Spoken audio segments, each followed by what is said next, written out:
श्री स्वामी समर्थ. स्वामींचा आशीर्वाद या चॅनेलवर आपले स्वागत आहे. स्वामी आपल्या सर्व चांगल्या इच्छा पूर्ण करत ही स्वामींच्या चरणी प्रार्थना. तर बघा, आज आहे 21 जुलै रविवार आणि गुरुपौर्णिमा. तर गुरुपौर्णिमा हा दिवस अत्यंत महत्त्वाचा मानला जातो आणि त्याचबरोबर बघा, पौर्णिमा तिथी ही अत्यंत महत्त्वाची मानली जाते.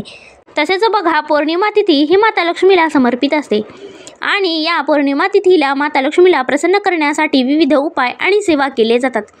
आणि तर बघा, त्याचबरोबर आज आहे गुरुपौर्णिमा. तर हा गुरुपौर्णिमेचा दिवस आपल्या गुरूंना समर्पित असतो. तर बघा, या गुरुपौर्णिमेच्या दिवशी आपल्याला आपल्या गुरूंची सेवा करायची असते. त्याचबरोबर आपल्या गुरूंना प्रसन्न करण्यासाठी, त्याचबरोबर त्यांचा आशीर्वाद प्राप्त करून घेण्यासाठी सुद्धा या गुरुपौर्णिमेच्या दिवशी गुरूंची पूजा केली जाते. त्यांचा आशीर्वाद मिळावा, तसेच त्यांची पाठबळ आपल्याला मिळावे म्हणून या गुरुपौर्णिमेच्या दिवशी काही सेवा आणि उपाय केले जातात. तर बघा, या आषाढ महिन्यातील पौर्णिमा अत्यंत महत्त्वाची पौर्णिमा मानली जाते. तर या आषाढ महिन्यातील पौर्णिमेच्या दिवसाला गुरुपौर्णिमा किंवा व्यास पौर्णिमा असे सुद्धा म्हणतात. त्याचबरोबर बघा, ही आषाढ महिन्यातील पौर्णिमा अत्यंत महत्त्वाची मानली जाते. म्हणूनच बघा, आज आहे वर्षातील आषाढ महिन्यातील ही पौर्णिमा. तर या पौर्णिमेच्या दिवशी आपल्याला संध्याकाळी काही प्रभावी सेवा आणि उपाय करायचे आहेत. तर बघा, या सेवा केल्याने आपल्या घरामध्ये जी काही दारिद्र्य आहे, दुःख आहे, काही तुमच्या समस्या असतील त्या सर्व दूर होतील. त्याचबरोबर आपल्या 7 पिढ्यांचे दारिद्र्य सुद्धा दूर होते. तर बघा, आज काही आपल्याला सेवा आणि उपाय करायचे आहेत. या सेवा आणि उपाय केल्याने आपल्या जीवनातील सर्व समस्या दूर होतील. तर त्या कोणत्या सेवा आहेत हे आपण आजच्या व्हिडिओमध्ये पाहणार आहोत. तर बघा, पौर्णिमा तिथी ही माता लक्ष्मीची तिथी मानली जाते. या पौर्णिमेच्या दिवशी माता लक्ष्मीचा आगमनाचा दिवस मानला जातो. म्हणूनच बघा, या गुरुपौर्णिमेच्या दिवशी आपले संपूर्ण घर अगदी स्वच्छ असायला हवे. तर बघा, या पौर्णिमेच्या दिवशी आपल्याला आपल्या घरामध्ये स्वच्छता करायची असते. तर घर स्वच्छ करत असताना आपल्याला फरशी पुसायच्या पाण्यामध्ये थोडेसे गोमूत्र आणि हळद टाकायचे आहे. असे पाण्याने आपल्या घराची स्वच्छता केल्याने आपल्या घरातील अलक्ष्मी, दरिद्रता बाहेर पडते आणि माता लक्ष्मीचा आपल्या घरामध्ये वास राहतो. तर बघा, संध्याकाळी आपल्याला दिवे लागणीला आपल्या घरामध्ये माता लक्ष्मीला आमंत्रण द्यायचे आहे. घरामध्ये माता लक्ष्मीची पूजा करायची आहे. त्याचबरोबर बघा, अनेक महिला दर पौर्णिमेला आपल्या घरामध्ये सत्यनारायण पूजा सुद्धा करतात. तर बघा, या गुरुपौर्णिमेच्या दिवशी आपल्याला सत्यनारायण पूजा घालायची आहे. जर तुम्ही अनेक दिवसांपासून किंवा अनेक महिन्यांपासून ही पौर्णिमेची पूजा करत असाल तर तुम्ही या गुरुपौर्णिमेच्या दिवशी सुद्धा ही पूजा करायची आहे. तर बघा, संध्याकाळी दिवे लागणीला प्रदोष काळात ही पूजा करायची असते. तर बघा, ज्या घरामध्ये सत्यनारायण भगवान यांची पूजा केली जाते त्या घरामध्ये कधीही दारिद्र्यता येत नाही आणि त्या घरातील दारिद्र्यता दूर मिटून त्या घरामध्ये माता लक्ष्मीचा आणि भगवान विष्णू यांचा साक्षात वास असतो असे म्हटले जाते. म्हणूनच दर पौर्णिमा केल्या जाणाऱ्या सत्यनारायण पूजेला खूप महत्त्व आहे. म्हणूनच बघा, दर पौर्णिमेला आपल्या घरामध्ये सत्यनारायण भगवानांची पूजा करायलाच हवी. त्याचबरोबर आपल्या घरामध्ये माता लक्ष्मीची सुद्धा पूजा व्हायला हवी. तर बघा, अशा प्रकारे आपल्या घरामध्ये माता लक्ष्मी आणि भगवान विष्णू यांचा एकत्रित वास राहतो आणि आपल्या घरामधील सर्व दारिद्र्यता दूर होते.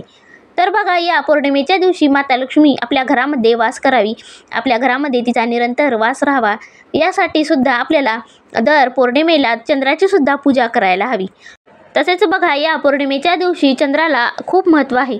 तर या पौर्णिमेच्या दिवशी आपल्याला चंद्राची सुद्धा पूजा करायची असते. तर बघा, संध्याकाळी आपल्याला चंद्राची ही पूजा करायची असते. चंद्राला आपल्याला अर्घ्य द्यायचे असते. तर बघा, आपल्याला थोडेसे पाणी घ्यायचे आहे आणि त्या पाण्यामध्ये पांढरे तीळ आणि कच्चे दूध टाकायचे आहे आणि त्यानंतर आपल्याला हळदी कुंकू वाहून चंद्राला अर्घ्य द्यायचे आहे. तर बघा, अशा प्रकारे जर तुम्ही या चंद्राची पौर्णिमेच्या दिवशी पूजा केली तर आपले चंद्रग्रह हा मजबूत होतो. त्याचबरोबर माता लक्ष्मी आपल्यावर प्रसन्न होते आणि आपल्या ज्या काही मानसिक समस्या असतील किंवा तुमचे मन एकाग्र होत नसेल यासुद्धा समस्या दूर होतात. म्हणूनच गुरुपौर्णिमेचा हा दिवस खूप प्रभावी आहे आणि या दिवशी सेवा केलेल्या सुद्धा खूप प्रभावी आहेत.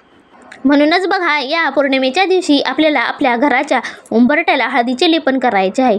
हे हळदीचे लेपन केल्याने आपल्या घरामध्ये माता लक्ष्मीचा अखंड वास राहतो आणि माता लक्ष्मी आपल्या घराकडे आकर्षित होते असे सुद्धा म्हटले जाते.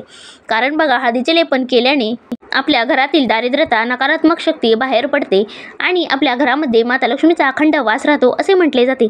म्हणूनच पौर्णिमेच्या दिवशी हळदीचे लेपन अवश्य करावे. त्याचबरोबर बघा, या पौर्णिमेच्या दिवशी आपल्याला तुळशी मातेला एक दिवा लावायचा असतो. तर तो दिवा लावत असताना आपल्याला शुद्ध गाईच्या तुपाचा दिवा लावायचा आहे आणि त्याचबरोबर त्या दिव्यामध्ये थोडीशी हळद आणि 2 लवंगा टाकून असा दिवा आपल्याला संध्याकाळच्या वेळी माता तुळशीसमोर लावायचा असतो.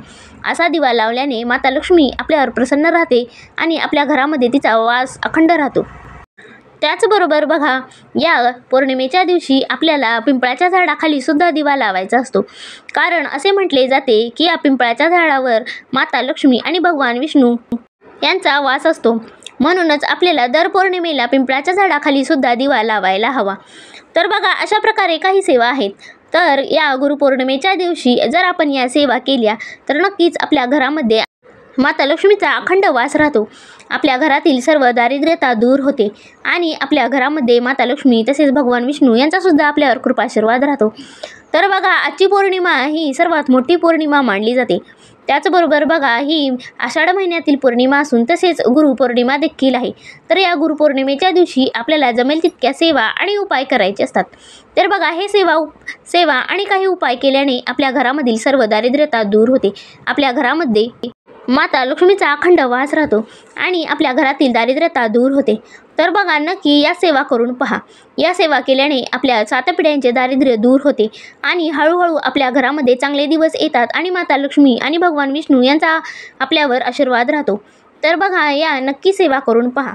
तर बघा, आजच्या व्हिडिओमधील माहिती तुम्हाला कशी वाटली हे नक्की कमेंट करून सांगा व आपल्या स्वामींचा आशीर्वाद या चॅनेलला सबस्क्राईब करा.